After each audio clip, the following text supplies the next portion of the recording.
Hey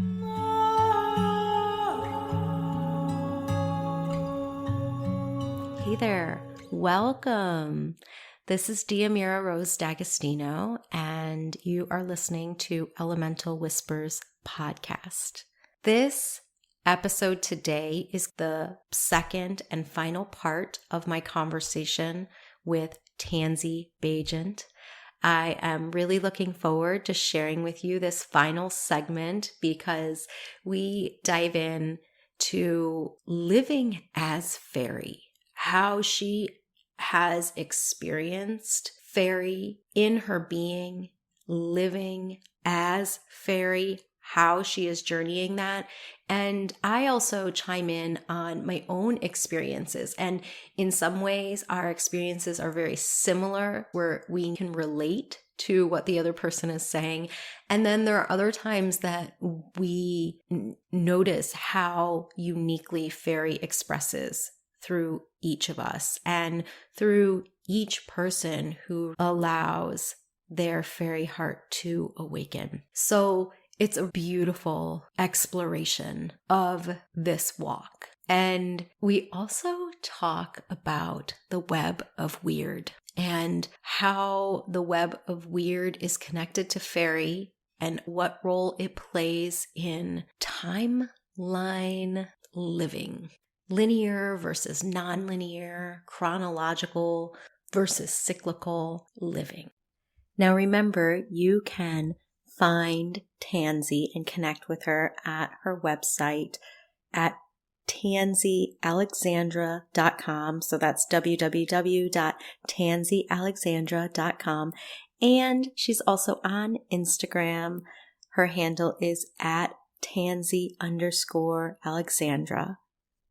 So I want to go ahead and get into the conversation. I do have some updates to share, but you'll be able to find those at the end of the episode in the closing. All right, time to listen in and see where the conversation took us.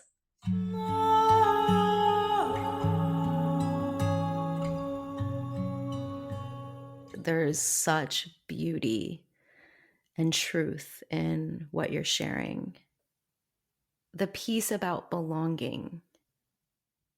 I don't know if I give that aspect of this work enough airtime or enough importance. And yet, as you're saying this, I'm having my own experience of, I don't think I've ever thought about this, but probably the greatest gift that having that Faery soul remembrance for myself when that happened for me, and then owning that was the greatest gift of that experience was belonging. It was like, and there's like this, as much as when I was a little girl, I had, I always loved, because I came from all these different cultures. So, my parents joked around. They're like, "You're a mutt." That's not a very nice thing to say, but we have so many different ethnicities woven between my mom and my dad. I mean, there's probably at least 8 or 9 different lineages and ethnicities. And when I was really young, I loved that because I thought, oh, wow, I'm like a rainbow woman. I have, I just like the world is my home. And I just had this real sense of freedom around that. But as I got older, I found also I felt diluted in some way. Like I didn't have a strong, the Italians seem to always be the loudest in my family in terms of just that culture was very much, it took over a lot of our family's life. And so that really stood out strong. But there was always this feeling of, wow, I wish we had more practices, or I wonder what my ancestors going way, way, way, way, way back, like how they were connected. So I didn't have that. And in the beginning of my early spiritual journey, I remember I part of my wounding, what got me into the spiritual journey, was that I wanted to be special. I write about this in my book. I just wanted to be special. And of course, we're all special, but I had to go on a whole journey of years to figure that out. And so when I had that the fairy soul remembrance, I had been on this age-long quest of like, who am I? What's my identity? And what's my purpose? And I was searching for, I was searching in different spiritual traditions and all kinds of things. And this fairy soul awakening for me came unbidden. And when it did, it was like all of the years of that incessant searching calmed down so much. And there was such a peace inside of me. I just felt so like it doesn't even matter because I know who I am now. I know who I am. And so I don't think I ever really made the connection to how important the piece about belonging is to the fairy journey, at least to mine and obviously to yours. And I mean, it's extraordinary that you've just named this because I think we're all searching for belonging. And especially in the world where we live in, where more and more we feel like we're maybe moving away from belonging to anything. We're just clinging for any scrap of belonging and rootedness. And what a gift. What an absolute gift that this belonging offers. The belonging of the fairy soul remembrance. And when you were describing the forest and how you would be in these places, and the feeling that I got was one of like this desire to merge with, I mean, I often have felt that. I don't know if this is how you experienced it or would describe it, but there's this desire to like almost like bring the forest or the place in nature that you feel, the place in the land, or somewhere that you feel like that sense of fairy magic home. Like I call it, it's like a sense of longing, but it's almost like the longing is almost for that transient moment in time. It feels fulfilled, satiated. And it's like I want to bring it all into me and just kind of consume it and be consumed by it and just merge with it and never leave. And yet there is the invitation of, oh, right, but we incarnated in this human journey for a reason. And like in the human body, I mean. And like, okay, so if I'm not going back there and I'm not going home, meaning home to fairy, then I guess I'm going forward. The only answer for me, I'm just curious, I'm sharing this like of my own journey. It's making me think about it in a different way. And I want to hear like how, like if any of this lands or if you see it in a different way. But for me, it was almost like for the longest time as I had that deep connection to fairy, before I had the full fairy soul remembrance, for me, there was this longing that I would feel when I would touch fairy. And this was, like I said, before I really claimed, oh, I am fairy. There was a longing. And it was like a longing for a home. I just wanted to go back home because I didn't fit in. Like what you named, fairy does not fit in a box. We break boxes. I mean, I feel like that's our gift, except that's like the biggest paradox. I'm going to come full circle, but like that's the biggest paradox. It's like the world wants to create like this rigidity of a box around us. And it's like that's where we wither. I wither in a box. And I like the regular traditional structures of school and education, and I withered. I withered in all of so many of the societal structures. And then that made me believe there was something wrong with me.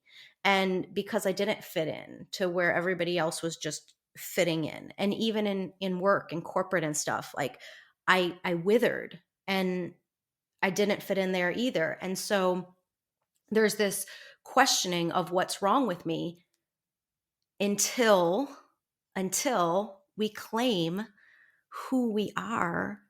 And then it's like we abandon all need to have to return to that, and it, like, have to fit ourselves into that in any way, fit ourselves into the societal box. We can just break free of it and be ourselves.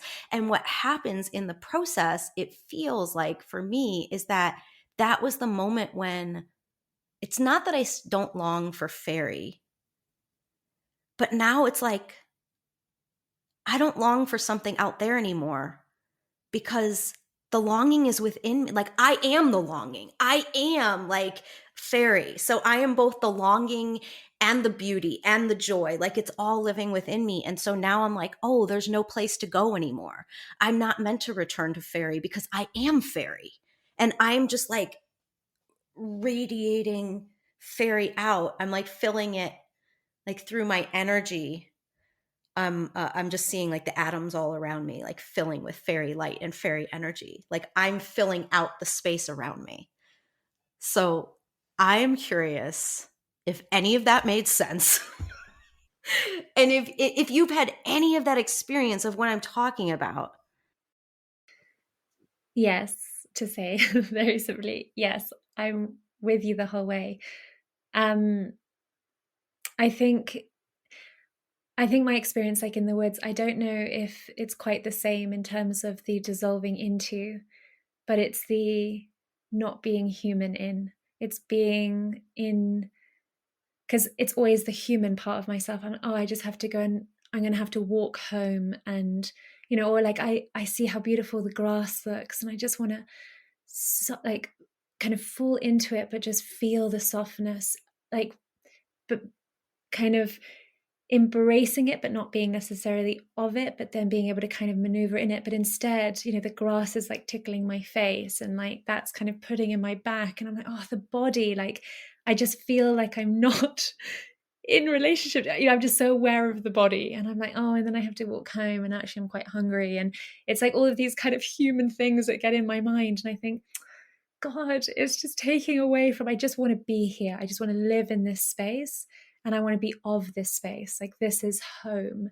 And instead I'm like clunking around in this like body that's like uncomfortable and doesn't want to lay out, all night under the moon because I would get cold. And I think, oh, so I think in that sense, like, so very close, but like almost, but the same. And then, the human experience, it is challenging. It's like, we're in this kind of this linear experience, which, as I was sort of speaking to before, which I've always found really difficult. It's like remembering things in a linear way, and moving forward in a linear way. Where do you want to go? And it's like, well, I don't know. I mean, gosh, like I don't even know what's going to happen tomorrow. How can you tell me? Like, how can I determine where I want to go? And even when I did decide I want to do this, I want to, save the world or become, a lawyer, and then it doesn't work out, it's like, well, why did I invest in that? Like, it's not linear. I'm in a kind of complex system where I can't decide all of these things. And I felt that I was not of, I don't know if I felt like I wasn't of this time. I didn't feel like I belonged. I was always the black sheep, the slightly weird one. And I would immerse myself. Like, I was, I had friends, so it wasn't that. I had to kind of quieten down a lot of the parts of myself. Um, but I always did have that feeling of wanting to immerse myself in fantasy. So I loved fairy tale books. Like, I had, like, my whole wall was of fairy tales and like fantasy, like mystical spaces. And I could just see it in my mind. And I hated coming back. And I also have a really vivid dream space. And I find it very difficult. My mum would always say when I'd wake up in the morning, I didn't know who she was. And it's the same way now. I'm in such a different reality.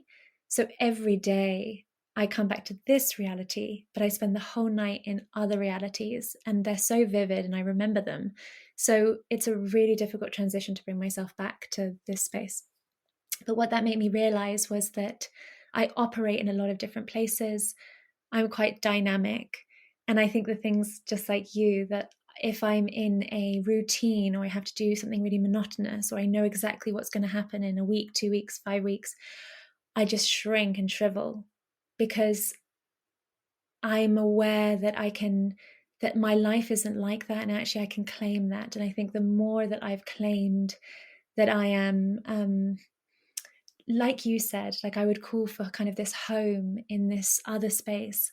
Whereas now I feel like I'm really in tune with my own energy, and I can call back on like what I've been born with, the powers I've been born with. I can recognize in other people what powers they have, what gifts they have to bring. And we are all these incredible, unique beings. And home is, like you say, it's like here, it's belonging within our skin, it's belonging within ourselves.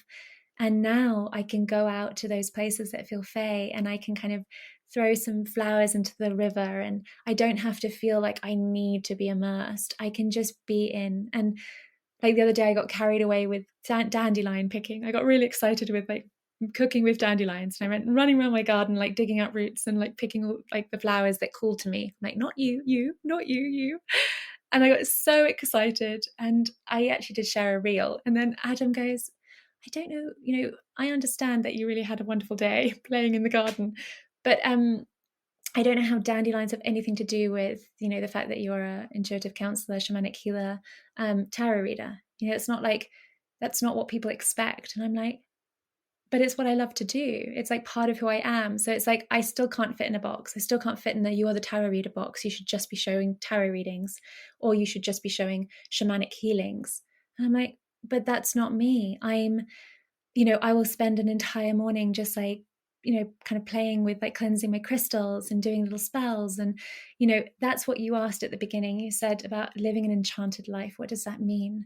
And it's like, it doesn't feel like it's an enchanted life. It feels like I am living my truth, and I am following my heart. And my heart, as it has always been as a child, is magic and nature. And so as long as I have magic and nature in my life, I feel fulfilled and I feel joyful. And that might be, playing in the garden, like harvesting apples. It might be, laying with my hand in a little river and looking up at the trees. It may be, healing people, like working with people, bringing them into their own power and like connecting intuitively, going on soul journeys, dream healing. And learning more about like the fae, the magic, the dragons, like, because in this moment I'm gathering it, and like the world is available for you to kind of bring the magic in. And so it really comes back to, I was born with who I would always be, but it took me my whole life to come back to it. And now the enchanted living is essentially living like I would have wanted to as a child, living in a fairy cottage, in a fairy landscape, calling and singing to the moon because I feel like it. And I know she's there, and I know she's, speaking to it. It's like, it's feeling the living energy in all things, and you are communicating with them. That is magic. That is being in relationship to the fae, to nature. And I think it doesn't feel like I live magically. I just don't live in this kind of boxed, linear way that other people I see living. I can't live like that. I can only live in this enchanted way. I don't know if I answered your question, actually. Oh my goodness. Yes, you did answer. So I want to point out and highlight one of the things that you said, which was you talked about, your partner making the comment about like, because you were picking the dandelions and you were so in your joy, and you shared that. And then the question of the age old question that we get from so many, I mean, business coaches and stuff. Well, what does that have to do with, the work that you're doing in the world? And the more and more I am with this inquiry, for me, I'm like, that's exactly what you should be sharing. Because, the truth is, and take any profession you want, like pick, of course, like we can say life coach, because that's part of what you do, life coach, meditation teacher, and you could list any number of ones. We'll just do that one. There are so many life coaches slash meditation teachers slash tarot readers. But what makes somebody choose you? It's because of your magic. It's because of that beautiful energy that comes through that for whatever reason will have this strike a resonant chord with somebody else. Like I feel like by us being us, going back to what we were saying about being us, and for some the fairy energy, that's not the resonant, like that's not their medicine that they need, right? There are people that's not the medicine that they want or need. But for other people, by us being us, again, like I work with flower essences. Why does somebody choose to work with me? There's 100 flower essence practitioners. Because I'm fairy. Because I'm not just a flower essence practitioner. Because I weave the threads of the ancient forest to bring people into the fairy portal of their own heart. That, and you literally have, I mean, your fairy magic, the way that you, and I got to experience Tansy's beautiful meditations because she would lead a meditation at the beginning of each of our calls. And so, Tansy, your meditations, again, there are many meditation teachers. The meditations, the way that you lead a meditation, you bring people into the depth of their heart and their body. And it's not funny, but ironic. Like, of course, one of the fairy conditions is like we have a problem, like we are challenged by the body, right? The body can become this restrictive thing that we have to come into relationship with, usually, hopefully, throughout our journey, because the body it's our beautiful temple, right? And so it's that journey of coming into relationship. And as much as you shared how you've had that challenge of being in that relationship with the body, yet you bring people so deeply into their body through your meditations. It is absolute pure love. Like that is the space that you hold and cultivate. It's like you wield all of the love of creation and you channel that into a sacred space that you then and then meditation is like the thing that you're doing, that you're saying you're doing, and of course you are doing that, of course you're doing that, and there's so much more. There's you. And I feel like I don't know, I just wanted to speak to that because I feel like so many people, like there's that long inquiry and about what we should be sharing and how we should be sharing ourselves, and should we be compartmentalizing ourselves in the squares for Instagram, and and how do we curate who we are to share it, and then there's just the truth of who we are, and like being able to not, like, our whole life society has tried to inhibit our expression. And then what a great disservice if we then led a life where we inhibited our own by stuffing ourselves into the same box that we never fit into, that we never, or now it's not a box no longer, it's a square on Instagram. And now we got to stuff ourselves into the square on Instagram. I don't know. I just feel like there's so much truth and importance here to this piece. And this last little piece is, I was thinking of, like, recently, the people, I'm on so many people's email lists and stuff, and the people that I love the most being on their email list is people who actually share a little bit of themselves. Like, if I'm on an astrologer's email list, or if I'm on whatever, it literally could be something that has nothing to do with like spirit work. It could be something totally different, but an herbalist or whatever. If I'm on somebody's list, if all they're sharing with me is like some, dry tips and tools, or some whatever, beautifully written blog, and I love a beautifully written blog like nobody else. But if that's all they're sharing and they're not sharing them, I get very bored. I want to know and experience and feel that person. Otherwise, why are they any different than any of the other 1,000 people out there that are doing whatever that same thing is? And so I just want to commend you for sharing yourself on Instagram, on whatever platform you share yourself on, because you know what? We, and I'm speaking, I know, for a lot of people, we want dandelions. We're not just dandelions. We wouldn't care about dandelions for the sake of dandelions. If they bring you joy and that's who you are, I want dandelions then. I want the thing that makes you so you, that it just like pops you right like out of whatever, shell that, again, we sometimes squish ourselves into. So yeah, I just really wanted to honor that I love that you share all of you. And I feel that sharing all of you is such a great, like you sharing Tansy, that you are sharing Tansy with the world is such a great gift. It is literally such a gift. Well, thank you for saying that. And it's funny that you say that, because I feel like that's the difficult part is I feel like I claimed who I am. And I feel like when I'm in relationship with people, we both honor who the other one is. I really honor everyone that I work with. And I don't even really call them clients. Like, everyone becomes a friend. I so attend to and honor them in their process. And I think we all feel that in whether it's a class or an individual client or, whatever it is. It's like we are all honoring one another in our own growth. And I love that I can support and help.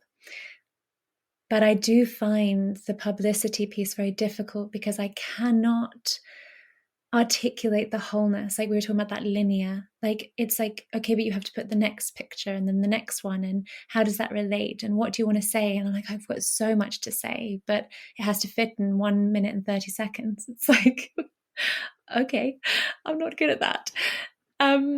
So it's such an interesting piece, because I feel like I don't often fully, like when it comes to just publicity, like, or people who don't know me, I don't know that I fully bring everything that I am through. So as you were saying that, I was like, again, there's a more of a permission to do that, to not to use this as another reason to like box me, that like I've claimed my own self and I claim that for others, and I show people how they can claim it for themselves, but how to turn that around to publicize that is very difficult. And I'm going to admit it, like I'm still learning how to do that. If you ask me a question, I will be so, I'll be authentic in the sense that I don't have anything to hide. I am sharing who I am. I have no qualms about that. It's who I am. And I will share my light. If you ask me to support you, help you, anything, I'm there. But in terms of then showcasing myself, writing a bio, I'm like, oh my gosh, that I still find challenging. So maybe the listeners, I hope that there's other people out there who feel the same, but I'm sure there are. It is such a journey and such a practice. I mean, I am forever evolving and fine tuning, and what I feel was fine tuned into a great, extraordinary collage of perfection today, tomorrow I will chuck it in the the waste bin of the universe, because I'm like, yep, that was so yesterday. I am definitely not feeling that any longer. I mean, and really social media is such all of these platforms are such an interesting dance. And to me, they have been a constant invitation for me to clarify and to clarify and return, meaning that I will often share something. And I do this in my email too, with people. I share something, and then at some point I'm like, well, wait, is that how I want to be sharing? Oh, was I coming from this place or that place, and I really don't want to be coming from that place? And then I like tweak it and fine tune it, and then tomorrow I show up in a different way. And I'm like, the people who are here for my chameleon, and my chameleon is not trying to be like other people, it's trying to be more and more like myself each and every day, in a world that doesn't really encourage that, in a world that of flashy social media that wants you to stand out, but in a very, inauthentic and fake way, just to get likes and attention and stuff. And so the practice, to me, I say it's a practice because it's like this invitation for me to keep coming back to myself and to trust that, you know what, today maybe the way that I shared wasn't a total, like, the best way that I could have. It was like, oh, I shared me, but sometimes I share me more.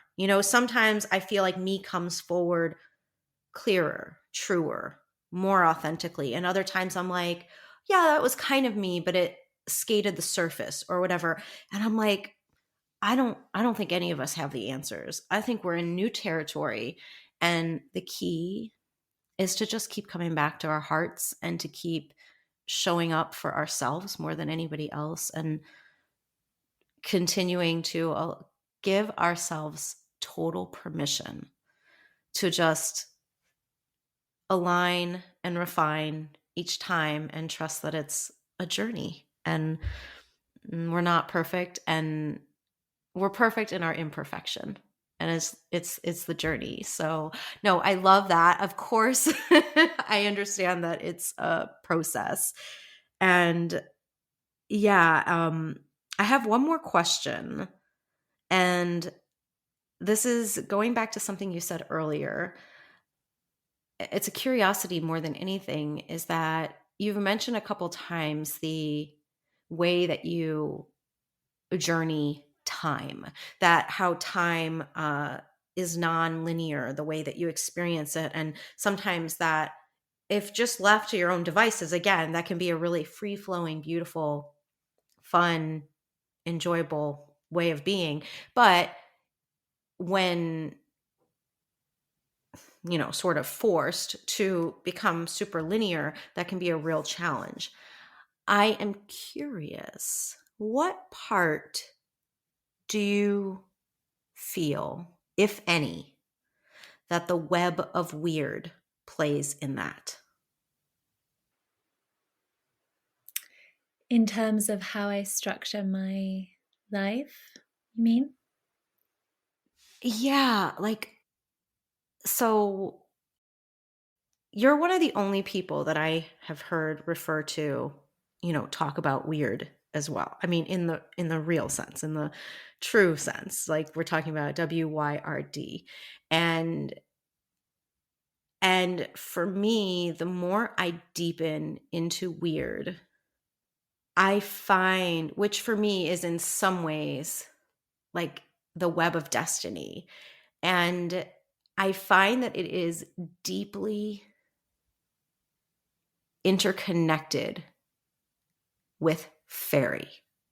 I feel that Faery weaves, the three fates, like weave with the web of Wyrd. And so you are not the first one. I have the same thing. And so many people that have Faery energy have this same thing. And I'm not talking about like using some excuse for like not wanting to deal with time and time boundaries and all. I'm not talking about that. I am talking about very much like we are able to work in a very nonlinear way.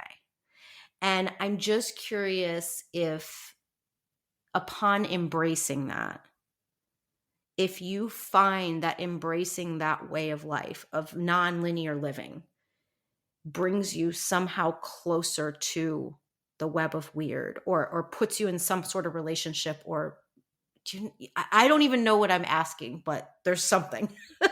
Yeah, I think I know what you mean. So, and I would say, yes, in working in the way that I do, I feel closer to the Wyrd because I give space to it. So, to explain that, I guess, is if everything was planned out and everything happened in the way that it was supposed to happen, in the way that I had planned it in my diary, for example, you don't leave room for the magic. You don't leave room for the synchronicity. So I often say to people who are over kind of controlling, which is often a protective measure in their life for security, they may be like trying to control everything.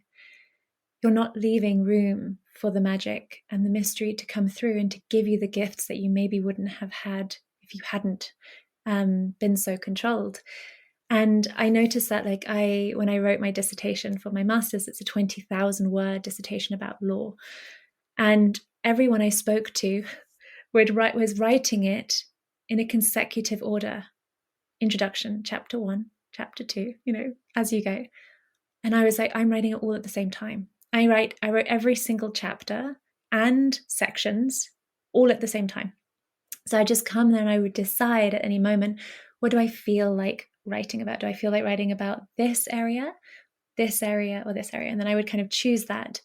And then as I was researching, I'm like, oh, this section fits in with a section way back there. And so I would sort of circle that and like add it to a pile that would go into, say, chapter 2. And then I'd be researching chapter 7.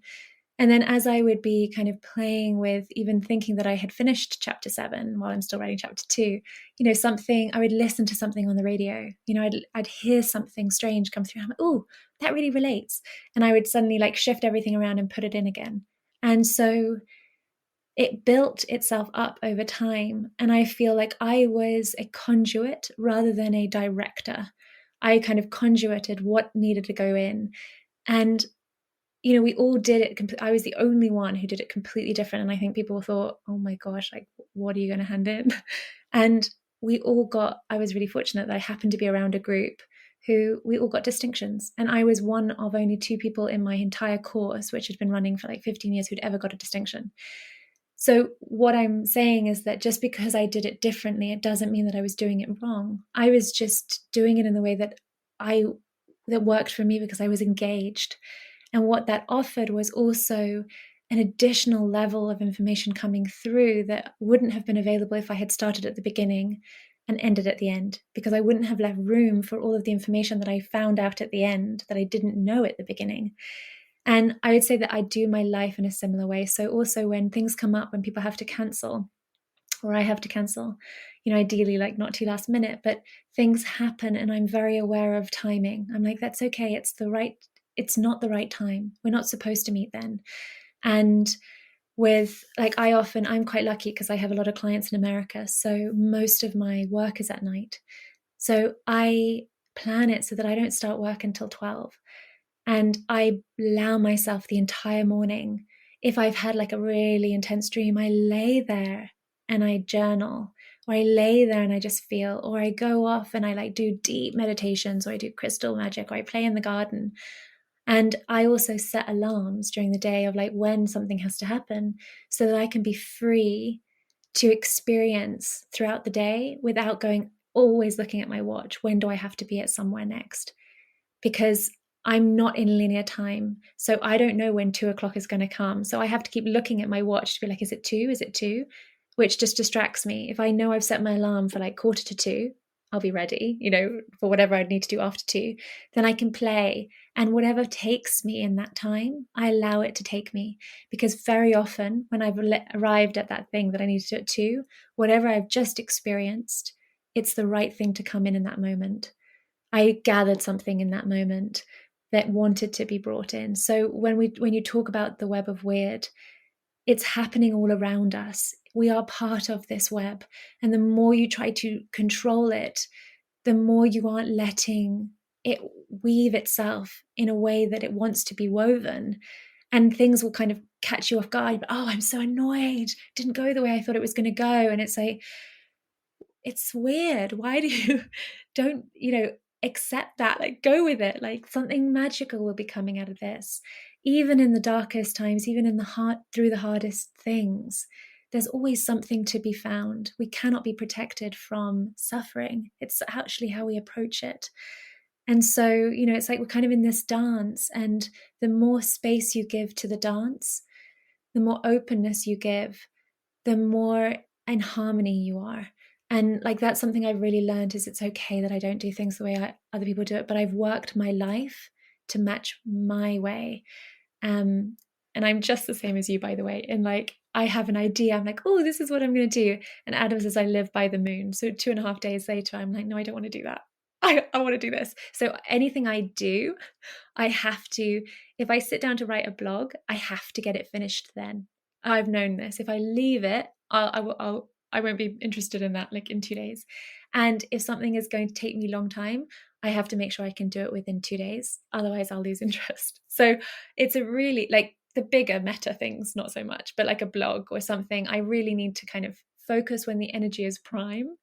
And when it's not prime, it's gone, it's lost. Never mind. Off I go to something else. So yeah, I This trust is the so word. perfect. So, what you just shared is gold. And that's exactly what I wanted, except I didn't even know what I wanted. I just knew that there was something. So I'm like, oh, the case in point. This is a meta example of what I was just talking about. I wanted something where I knew you were supposed to say something about weird. I didn't know what it was supposed to be. What you just shared is absolute beyond my wildest imaginings of. I just feel like there was so many. The whole thing was pure gold. I was going to say there were so many gems, but I'm like, no, the whole thing was gold. And so thank you so much. It was perfect. It was perfect. I mean, it was both perfect in the way that you articulated the actual reality of living in that way. And then also I loved the way the little tips that you shared that are working for you, like even setting an alarm, something as simple as that allows you to deepen into how your natural system, your energy runs, and how your rhythm is. And you give yourself permission to experience that. And you just have to make this tiny little, you know, 3D adjustment, which is setting an alarm. And then you get to give yourself that full body permission of having that experience that works best for you and your system. So, I mean, that's so beautiful. Thank you so much. I'm glad it landed. I think for some people it would seem very strange, so it feels good to be able to share, yeah, myself and my wholeness. Speaking of wholeness, I want to know, is there anything else that you want to share from your wholeness before we complete? I don't think so. I think really, maybe when you said that, I just thought of what it felt like to be that young girl and to kind of come back into this presence of where I'm at, like this connection to that young self, and realizing that I had everything that I needed in myself. And it was really a process of remembering and allowing and giving myself permission to be me. And I think that's possibly the piece that I would just encourage in everybody, is just to really is to listen to what you need, who you are, and to give yourself permission to live from that space, even if it seems strange or odd, just trying different things to see what works best for you. And I would also, I think we spoke about it on my podcast, but just that link to nature and to the earth, and just noticing it from my own journey of, when I picked up the sword, and when I picked up with that sword judgment on others and on myself, I was quickly shaken out of, I was quickly made to drop that sword. I was quickly made to stop with any ego, any judgment on others, any sense that I knew what was best for the world. And I think that's part of the weird. We have to trust the cycles. We have to trust the weird. We trust where we are, why we were born, when we were born, what we are experiencing. And it doesn't mean that you let, horrible things happen if there's something that you can do to sort of to be a support, but it's really about living in your love and truth rather than trying to in any way kind of control. I don't know if I'm explaining this well, but it's like living in relationship with nature rather than condemning people for how they are with nature. I feel like there's this, people get on this sort of, there's an attacking space or a defensive space, and it feels there's a hard edgedness. And I feel that with nature, there's like a wanting to soften into, to be in relationship to listen rather than to dictate. And I feel like that's part of everything. It's like listening to yourself, listening to the world around you, listening to, that's how I work with people. It's like I listen to what their body, what their soul is speaking to me. I'm listening. And sometimes we need to be more in the listening than we are in the kind of the taking control or the actioning against. I think, yeah, that's probably my last piece that I would say. Thank you. Thank you. Thank you. Thank you. I'm going to weave in this very last piece because they're very loud, but the oak trees are surrounding us and they keep bringing forward the acorn. And I'm like, oh, it's what you've been speaking of, Tansy. It's the blueprint for who you were, who you are, lived inside you like the whole time. Like it lives inside each of us, like our sacred blueprint. And the acorn has no problem growing into the oak tree. It's always been there. The blueprint for growing into that oak tree, the map has always been inside it. It's nowhere else but inside it. And I just feel like it's like, yeah, there's this beautiful blessing from the oak trees and all trees right now of like, remember that inside you, like in our hearts, is that blueprint for who we are. And thank you for being who you are fully. Thank you for being so brave and courageous and vulnerable to come on here and share in this way, to share all the things that you've shared today. I treasure them. And I know that everybody that is listening will find so much beauty and magic and inspiration in everything that you've shared today. So I want you to share with everyone where they can connect with you. Thank you, dear Mira. And I just want to say thank you so much for having me on your podcast and allowing me to speak so candidly with you, my fairy sister. It's beautiful. So how anyone can reach me. So my website is tansyalexandra.com. And on Instagram, I am tansy_Alexandra. And they're probably the best ways to find me, reach out to me. And are there any programs or any offerings happening right now in this moment that people might be able to connect with or get excited about? And I also do have a podcast called This Weird World. It's a little bit temperamental, which keeps to my, it's called This Weird World. So let's just imagine that we're in the weird timings. So it's not always that consistent, but it's there. And I will, of course, link to all of those things in the show notes, including the podcast and including the episode that we did because we've mentioned it a couple of times. So those offerings sound exquisite and you're exquisite. I love you, my fairy sister. Thank you so much for playing with me in this way. Thank you so, so much. It's been a pleasure.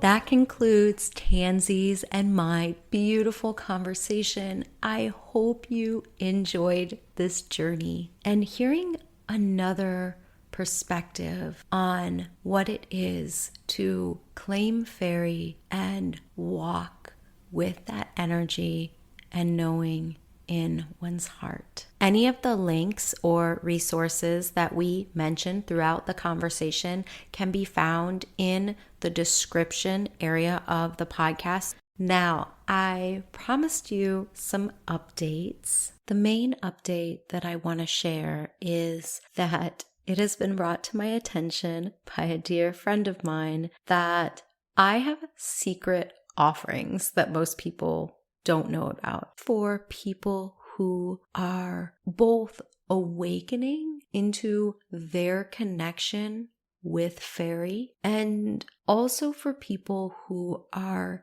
deepening into their relationship with the sacred realms of Gaia, and you want to weave this way of being into your everyday life. Being in relationship with the sacred realms of this planetary consciousness is an absolute privilege. So if this is something that you are feeling very called to explore, I am going to start offering one-on-one private in-person retreats here at New Avalon. And this is a way of experiencing the energies and the healing vortex that has been created here by the spirits and beings that are of this land, and also those who have gathered here for the purposes of healing and relational exploration. I work with a holy and very high vibrational sacred host of spirit allies, just waiting to support those I work with and bring healing in ways that sometimes the human world cannot. So this is a very held container by me, by New Avalon, and by the spirit realms. To be held in a healing container on these lands is nothing short of transformational. There have been a number of people, friends, and clients that have come here and have experienced profound changes in consciousness, in the way that they are in relationship to spirit, to Faery, to the sacred realms of Gaia. So that's something that you're interested in. My email is the perfect way to connect and just share your interest, and we can begin a dialogue about this offering. If you wish to explore it further, connect at diamirarose.com. All right, my loves, I am sending you a splash of fairy magic and deep heart enchantment from the heart of the ancient forest. Until next time.